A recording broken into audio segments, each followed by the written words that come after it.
নষ্ট হয়ে ফেলে দেওয়া টিউবলাইট দিয়ে বানানো হচ্ছে বক পাখি ও মসজিদের মিনার এবং নানান রকম আসবাবপত্র।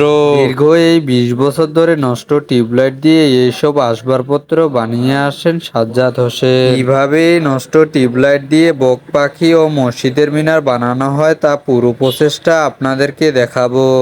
এই বাদদা টিউবলাইট ভেঙে আমি এইগুলো দিয়ে কাছের মিনার বানাবো, মসজিদের শোপিস বানাবো, ফুলদানি বানাবো, কাছের বক পাখি এইগুলো আমরা করবো। একটা বড় রাজহাঁস পাখি বানাবো।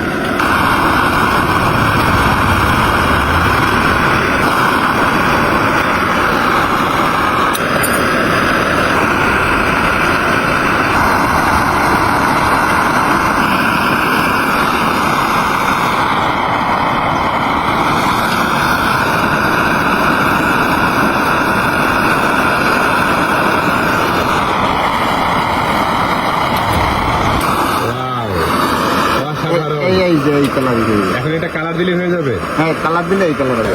এবার কি মিনার হবে কাকা? একটা মিনার হবে মসজিদে। মসজিদের মিনার? জি।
হ্যাঁ এটা ছোট গম্বুজ, মসজিদের উপরে যেটা থাকে সেটা। আচ্ছা আচ্ছা, তাহলে একটা সুন্দর করে শোপিস বানাই দেন। আচ্ছা।